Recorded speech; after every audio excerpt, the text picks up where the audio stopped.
Bonjour. Alors dans cette vidéo, nous allons parler du rang d'un système de vecteurs. Le rang d'un système de vecteurs, c'est quoi? Alors soit un système de vecteurs, de n vecteurs, xi, i entre 1 n appartenant à l'absence à n, e est un cas espace vectoriel de dimension finie. On appelle rang de xi, le système, noté rg, comme ça, x1 jusqu'à xn, la dimension de vect.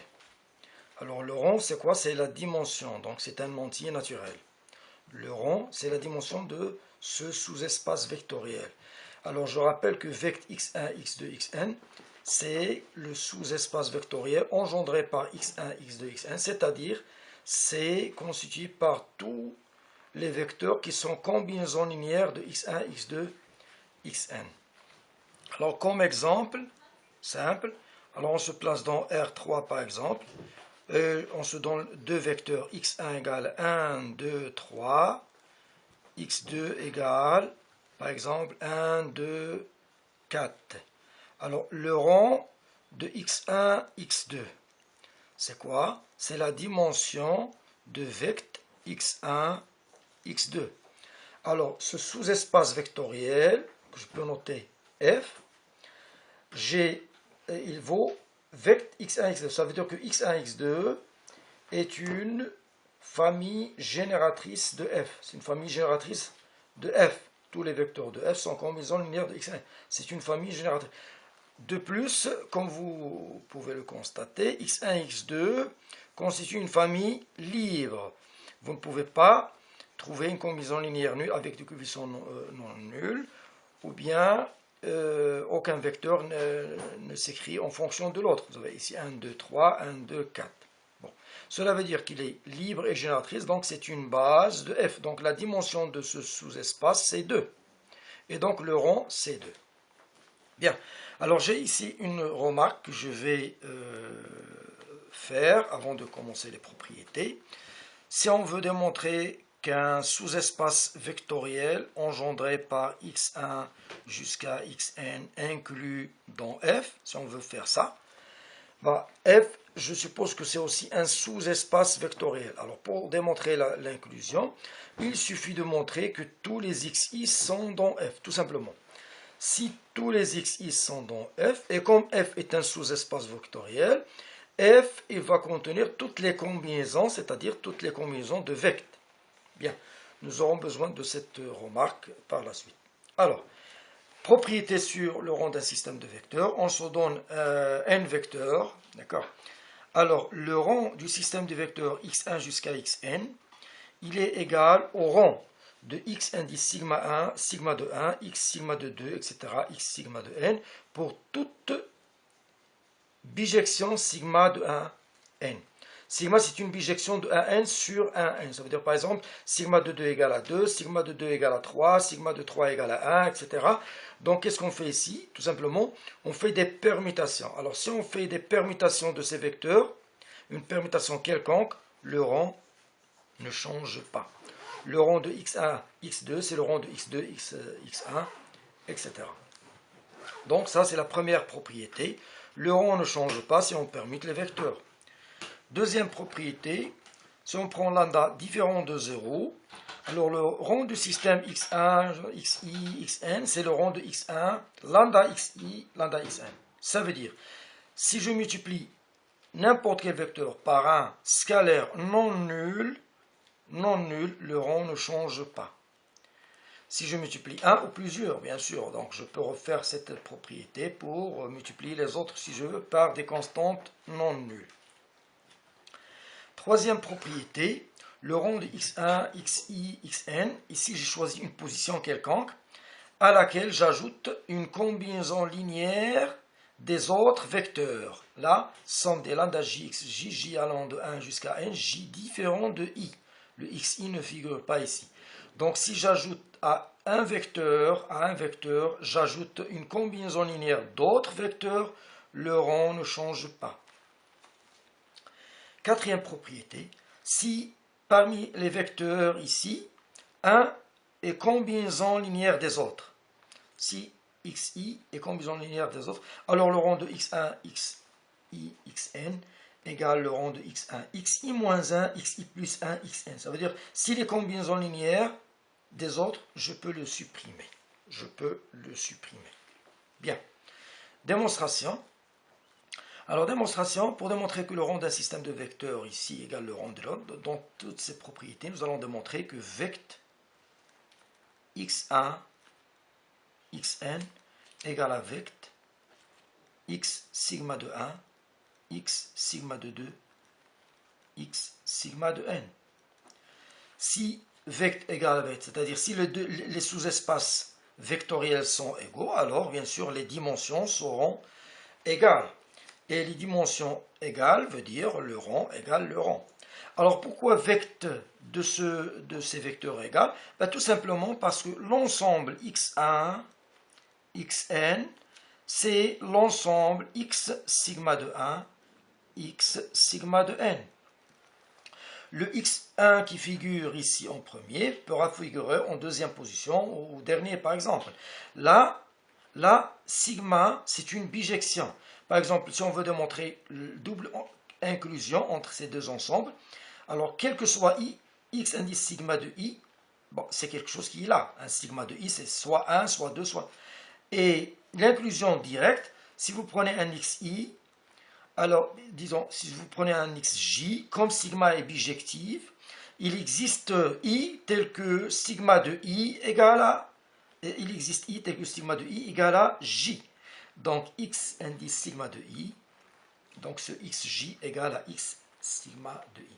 L'égalité entre ces deux familles veut dire que les sous-espaces engendrés, le sous-espace engendré par la première famille est celui engendré par la deuxième famille. Ensuite, on passe, les sous-espaces sont égaux, on passe aux dimensions.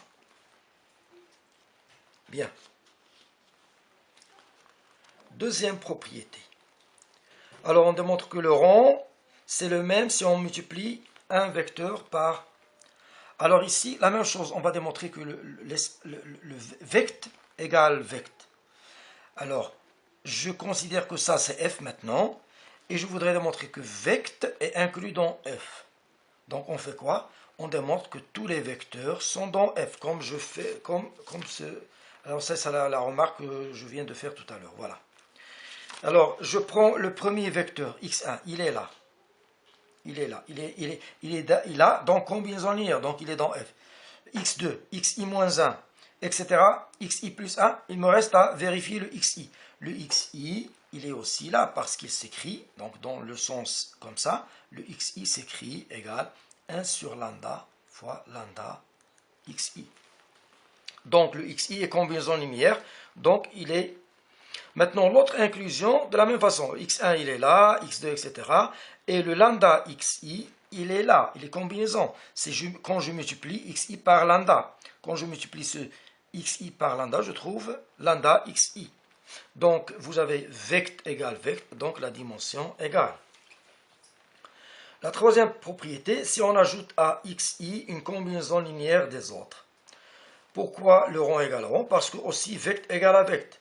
Alors, pourquoi vect égale à vect? Remarquons que le x1, par exemple, l'inclusion dans ce sens. Le x1, il est là, x2, etc. Le xi plus une combinaison linéaire, il est là parce que xi c'est ça, et la combinaison c'est la combinaison des autres, donc ce vecteur est là. Et de même pour les autres, d'accord? Et dans le sens direct, les x1 jusqu'à xi-1, xi plus 1, xi sont là, et le xi, bon, xi elle est là parce que si je note ici y, donc xi égale tout simplement y, ce vecteur, moins la somme des lambda j, xj, de j égale à 1 à n, j différent de i. Donc, xi, il est combinaison linéaire de ces vecteurs, de y et des autres. Voilà. Ce vecteur, quand vous retranchez la somme, vous obtenez xi. Vect égale vect, donc dimension égale dimension, c'est-à-dire le rang égale le rang.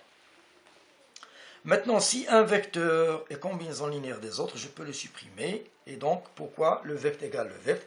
Alors, l'inclusion indirecte, elle est évidente. Tous ces vecteurs, ils sont là. Et le xi, il est aussi là. Pourquoi? Parce qu'il est combinaison linéaire de ces vecteurs.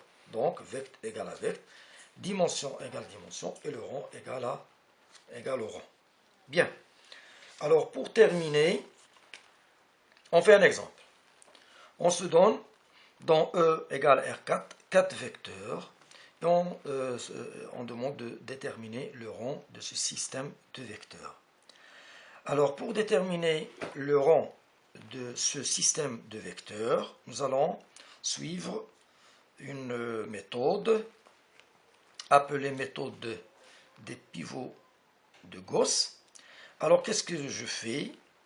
Je place les vecteurs en ligne dans un, je peux l'appeler un tableau comme ça. Alors ça c'est le premier vecteur, 1, 1, moins 1, 2, le deuxième, moins 1, 2, 1, moins 1, etc. Le vecteur x1, x2, etc. Et j'utilise les propriétés. Je peux permuter les vecteurs, je peux multiplier un vecteur par une constante non nulle, je peux ajouter à un vecteur une combinaison linéaire d'autres vecteurs, le rang ne change pas. Alors, dans chaque opération, je vais changer le nom des vecteurs. Y4. Alors, je vais laisser le premier vecteur, comme ça. J'ai ici un 1. Je retiens. Alors, ce 1, je vais l'utiliser, vous allez le voir. Si je n'ai pas ici 1, je vais permuter jusqu'à ce que j'obtienne 1. Si aucun élément ici n'est égal à 1, je divise, par exemple, ils valent tous 2, ou par exemple, je prends celui qui vaut 2, je divise par 1,5, hein, la multiplication par 1,5 ne change pas le rang, j'aurai 1 et je permute. Alors, le premier vecteur, je le laisse, donc x1 c'est y1, moins 1, 2. Alors, l'idée c'est de faire paraître ici des zéros. Première chose, 0, 0, 0. Alors, le rang ne change pas si j'ajoute à ce vecteur une combinaison linéaire d'autres. Alors, je ne vais utiliser que x1. Donc, je vais ajouter à x2, x1. Je vais obtenir ici 0, 3, 0, 1. J'ai ajouté à x2, x1. Ensuite, je vais faire apparaître aussi ici 0. Je vais multiplier ici par moins 2 et j'ajoute. Donc ici, 0, moins 2, j'aurai moins 2, 2, 2, moins 2, ça fait moins 4, moins 1. Je multiplie ici par moins 1 et j'ajoute 0, moins 2, 1. Je multiplie par moins 1, ça fait moins 1. Moins 1. Alors, encore une fois, je multiplie par moins 1. Donc ici, j'aurai 0, moins 2, 2, ici 2, voilà. 2, j'ai multiplié par moins 1, donc 2, et là, moins 1. Voilà. Alors, après que j'ai trouvé ici des zéros, je vais passer à ces 2 en utilisant ici le vecteur y2, je peux le multiplier par 1 tiers. Je retiens donc ici 1 tiers. J'ai multiplié par une constante non nulle, le rang ne change pas. Donc ici, le rang de x1, x2, x3, x4, c'est le rang de y1, y2, y3, y4. Bien. Alors, je continue. Je vais prendre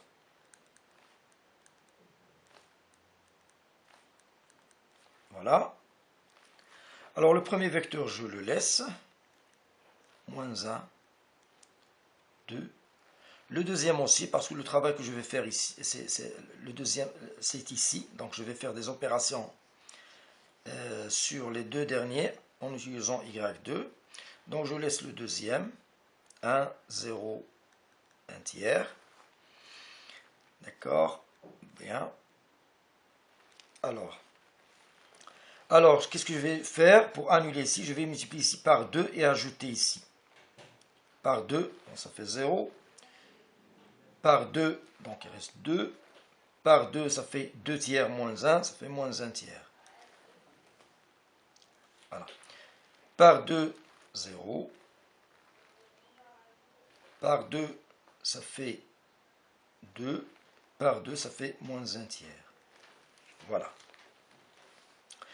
Alors, remarquez que les opérations que je viens de faire, maintenant, juste maintenant, ils n'ont aucun,